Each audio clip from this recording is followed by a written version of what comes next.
Okay, well, welcome back to yet another installment in what's turning out to be quite a tirade on rocket science and aerospace.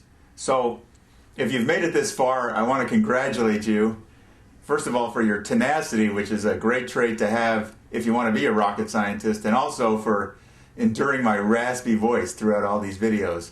So, today's topic is launch operations in all facets. And I thought this would be, we've talked about all the theory and some practical things so far. I thought this would be a good way to sort of close out the whole discussion of rocketry per se, and then focus in the future strictly on spacecraft of various kinds and different missions. So to that end, here's a list of the things I'd like to talk about. We have launch operations, on-orbit operations, some radical concepts which maybe in your lifetime will be realized. The space elevator, scramjet, this other type of engine, the ODWE, the National Aerospace Plane.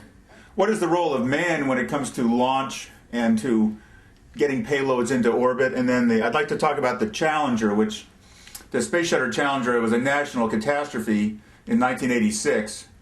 And I'd like to talk about a different viewpoint of why it happened, different from what you'll read, anywhere else. And I don't want to spoil the punchline, but that's the agenda. I'll try to keep it moving as quickly as I can. So let's go ahead and start with launch operations. So there's this term called SLC, SLC, Space Launch Complex.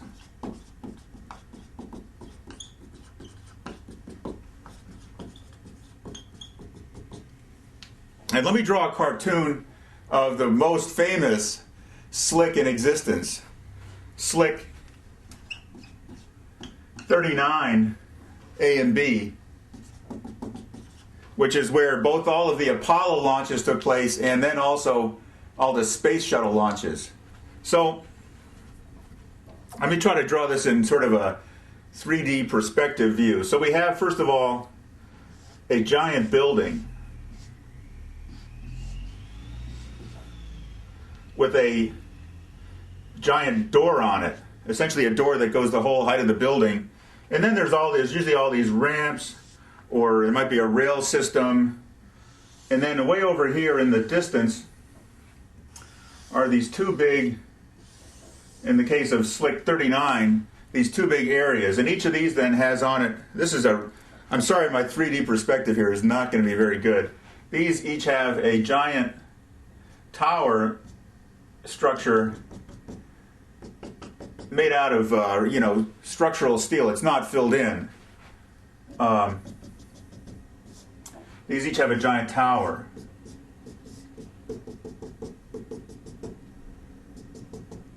So, and then we have a little building over here somewhere. So let's identify what these different pieces are. First of all, this is the vertical assembly building.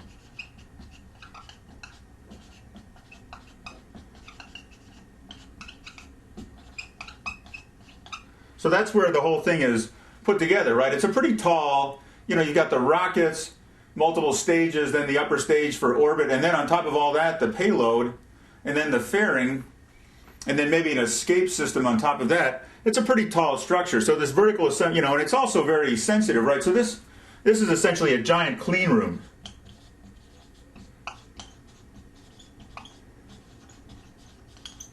A clean room is one of those facilities where people wear these protective, usually they're white-colored suits, and they wear hats, and they wear booties, and there's a continual filtration of the air, and generally the room is pressurized that if you open the door, air goes out, but not in. And the reason is they want to prevent dust, because dust, all the computer components, all the electronic circuitry, plus the optics in any of these spacecraft will be seriously affected, undermined if there's any dust or contaminants that get into the room. So when they build a spacecraft at the plant, they have a clean room environment for all the different stages of assembly and then test.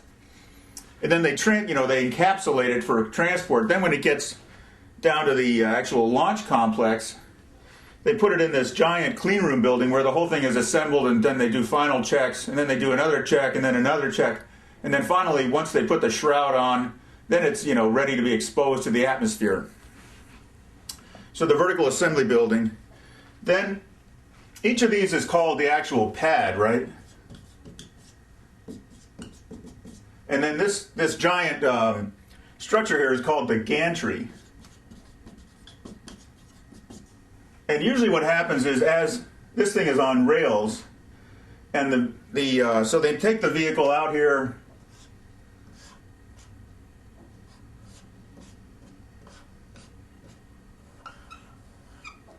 and they set it, they take it out on some kind of a giant transport system, and they set it here, and it gets attached to the gantry at several points. And that's primarily so people can still work on the vehicle. There's going to be connections here for the liquid oxygen, for whatever other propellants, electrical connections, etc. Before launch, what they do is this gantry is moved back, so the vehicle just stands by itself during those last few minutes. There's another thing that I did not include here, but which is very important. There's a giant hole in the pad, and then that hole goes through, and on the side of the pad here, there's this giant opening. So the pads are elevated, right? That if the ground is here, the pad is kind of elevated, and there's this giant opening here, which is, this opening is supposed to be the same as that one. This is called the flame bucket.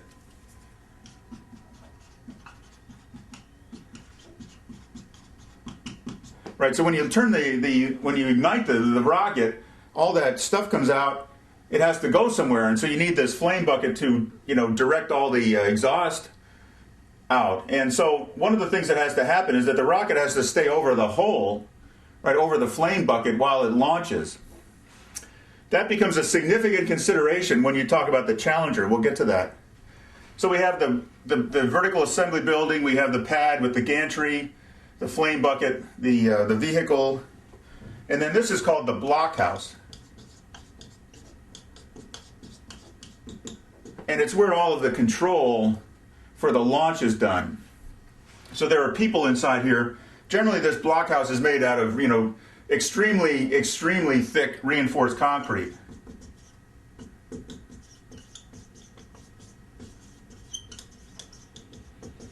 In fact, I have a short video clip of a V2 rocket from Germany where it blows up on the pad, and you can see the debris flying all over, including flying all over the blockhouse. I'll see if I can figure out how to do it. I'll sequence that in right now into this presentation.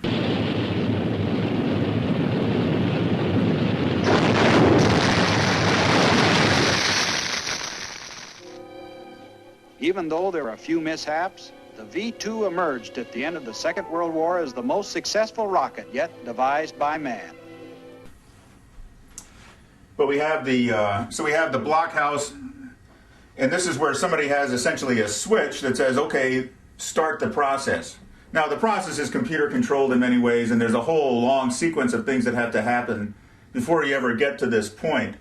There's reviews, there's a readiness review, there's testing that goes on, and then people meet and they have to agree on that the rocket is ready to go, it's been tested, everything is functioning, the satellite's ready to go, tested and functioning, the weather is within proper constraints, there's no railroad trip, at Vandenberg we actually have to schedule our launches around railroad traffic on this railroad line that goes up and down the coast. All the fishing boats have been removed from the water, on and on and on, the list is endless. So all that has to happen first. Then we get to this state here, and then eventually we have the countdown, and they always do T minus whatever, 5 minutes and 34 seconds, and then they'll count reverse, and then finally they get to the final 10 seconds, and that's when everything starts to happen. And then T equals 0 is the launch. Now I also have a sequence from the Apollo 11 launch, which if I can sequence that in, I'll do it also. Maybe not the whole thing. I think I have like the last 6 minutes, which is more than probably most people would want to watch. But now let me just say one word about the Apollo 11 launch. I was a little kid in 1969, and the whole country was watching that event. In fact, every Apollo launch the whole country watched that event. You know, nowadays on TV, people, they interrupt programs and they bring you the special report of a freeway chase or some, you know, actor who's going to make a deposition at a courtroom somewhere, or a plea at a courtroom. In 1969, in the July of 1969, people were watching the TV to watch the launch. And Cape Canaveral, as you can imagine, being in Florida, and in the summer, you know, is subjected to a lot of rainstorms and, you know, inclement weather. So a lot of times you would turn on the TV and you'd see on the, you know, all you would see is a picture of the vehicle standing there, and it would be in a hold. I don't know where it might be. I don't know, 35 minutes, maybe more than a few hours. There, you know, there's built-in hold periods in the launch sequence, right? So if the weather's not good, they're only going to go to a certain time. Maybe it's T-minus 3 hours, and they'll hold at T-minus 3 hours. So you would just see on the screen, you would just see, you know, T-minus 3 hours and holding. That would be the little annotation on the screen. And then finally, when things are, you know, everything's good to go, the weather's right, then they would start the countdown. But you would just watch the picture, and all you would see is that vehicle sitting there at a, you know, holding pattern, you know. Now, eventually, they would then start to go count the time down, and then it would get exciting. And then you hear that, you know, they would also give you a lot of the communications between the blockhouse and the people on the vehicle in the case of a manned launch. And then also, I don't know, I think they were talking to Johnson Space Center at that point also, you know, not as often. I think the rule is as soon as it takes off, then Johnson has control. So that was exciting. I'll show that video. I think that's a really exciting piece of video clip footage. So this is the general layout of a launch operation. And then once it launches, that's the end of everything. Let me just say a few words about the most critical, the most stressful function at any rocket launch.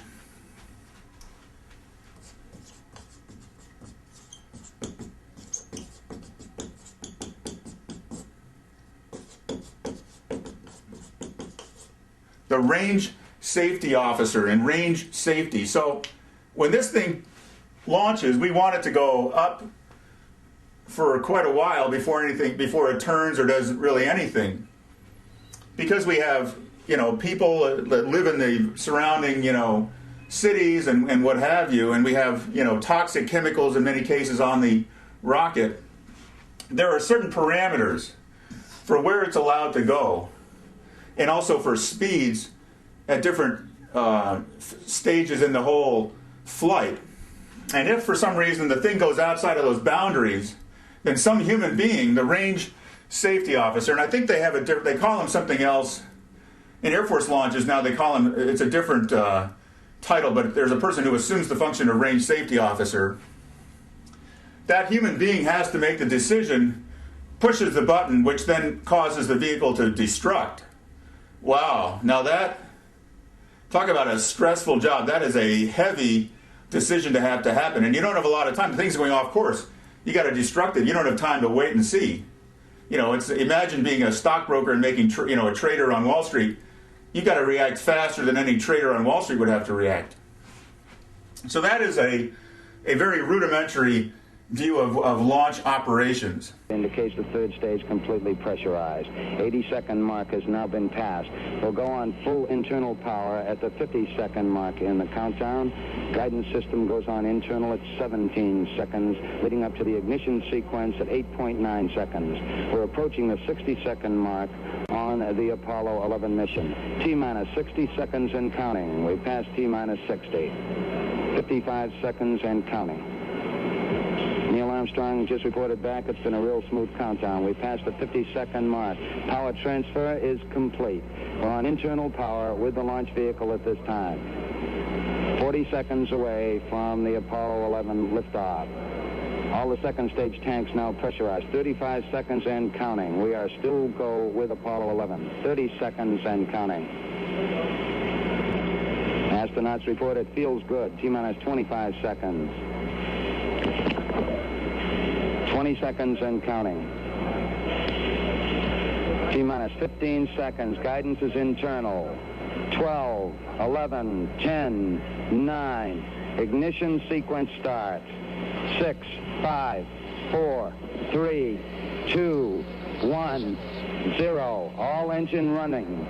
Liftoff. We have a liftoff. 32 minutes past the hour. Liftoff on Apollo 11. Tower cleared. We got a roll program. Neil Armstrong reporting the roll and pitch program, which puts Apollo 11 on a proper heading.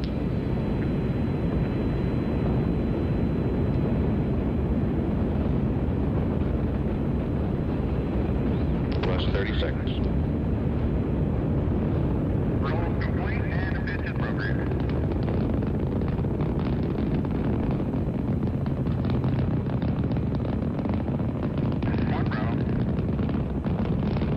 One Bravo is a onboard control mode. Altitude's 2 miles. All 11 Houston, you're good at 1 minute. Downrange 1 mile, altitude 4 miles now. Velocity 2,195 feet per second.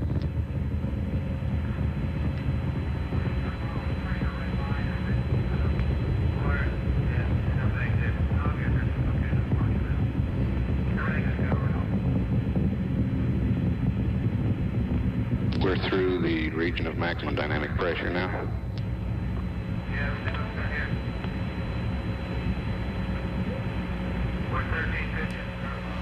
Set 8 miles downrange, 12 miles high. Velocity 4,000 feet per second. Stand by for mode 1, Charlie. Mark, mode 1, Charlie. 1 Charlie. Cliff Charlesworth taking a staging status. This is Houston, you are go for staging.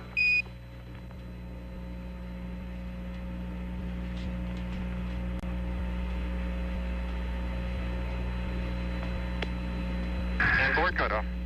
Inboard engines out. I'm inboard cutoff.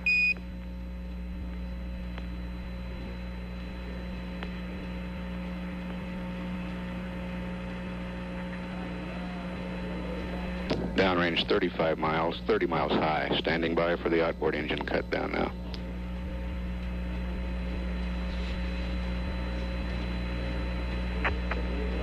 There it is, right on the tick. And ignition.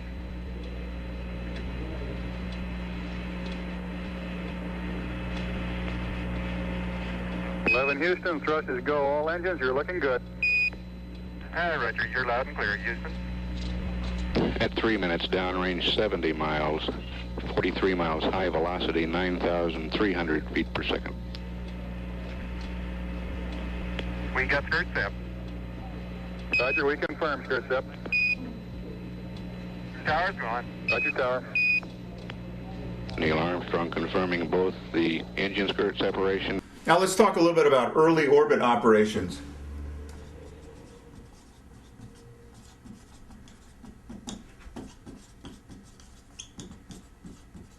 Right, so the sequence, the first thing is there's launch, and then the thing goes into a parking orbit.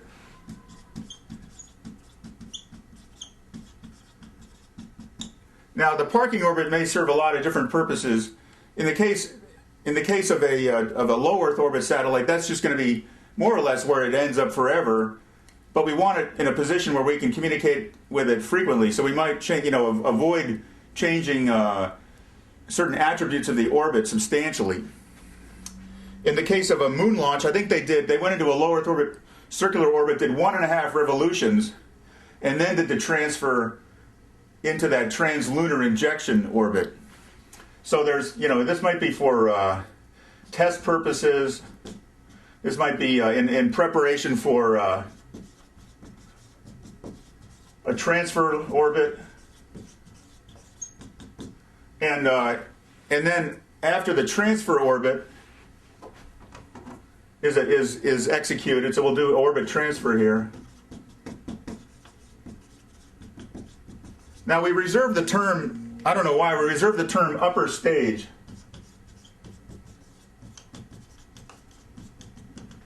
For the rocket, the piece of rocket that's left when the thing gets into orbit and then powers the orbit transfer.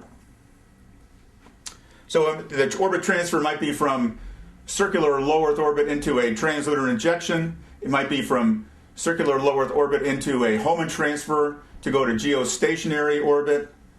Or it could be just to go to some other orbit, obviously.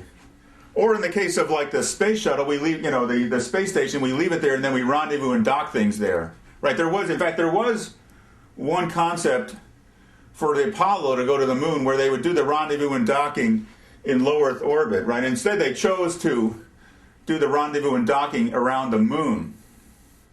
It turned out to be the only real feasible alternative, especially to meet the time frame constraints of doing it in the 60s, that they were under.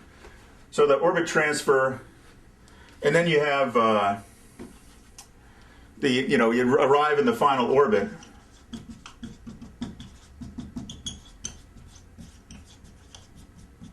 Now, in the case of most, satellites, at this point, then they do system test. So they'll keep it in the case of a geostationary orbit, right? Once it's positioned somewhere, it stays there forever. Depending on where that location is, we may not be able to communicate it with one of our U.S.-based ground stations. So we've got this. Here's the Earth, and we've got this thing up here in space. And we have an antenna that we have to talk to this thing with in order to give it commands. So there's testing, there's deploying of different things, solar panels, removing covers over lenses, things like that. There's this thing called outgassing. It turns out that even though we're in a clean room environment, and we're in, the assembly building is essentially a giant clean room. When the thing gets into orbit, there are still some contaminants on the surface of the rocket, and these things they're going to slowly leach out of the skin of the rocket and of the surface of the spacecraft. And especially if it's a remote sensing mission where we have a giant camera, a lens of some sort. And we generally, if it's, depending on the wavelength of that camera, we generally cool the lens to reduce the optical noise. Well, all these contaminants are going to immediately fly and deposit themselves on the coldest surface, which is that lens, fogging up the lens forever. So we usually wait for a few weeks after the thing is launched for outgassing, and then they'll remove covers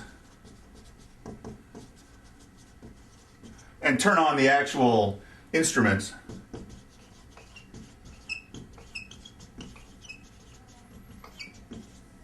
And then they might, at the end of all that, if it's geostationary, then they'll move it. They'll move it from here over in this geostationary orbit. They'll move it over here, which is where we actually want this communication satellite to live for its lifetime. So then they move to final position. Now let me just say one word about the transfer. In the case of a Hohmann transfer, right, which is what's used to go from LEO to GEO, if we launch from the Cape, we're at 28.5 degrees orbit inclination.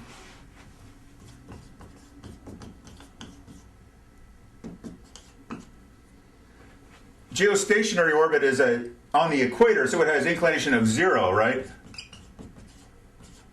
So we have to go through this transfer orbit, which, as we discussed in the last episode, was an elliptical orbit between this circular orbit, and then we circularize at the apogee. We have to raise it in that sense, and we also have to change the orbit plane. So the question is, how do we do that most efficient? It turns out the orbit plane takes much more fuel. Changing orbit planes takes much more fuel than just raising altitude. How do we most efficiently do that? Do we make the plane change here? Do we do it all here?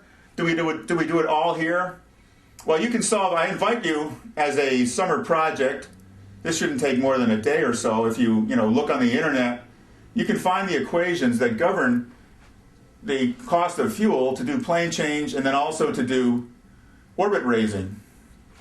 So it turns out you do something like 1.5 degrees of the orbit of the plane change here, and then you do the balance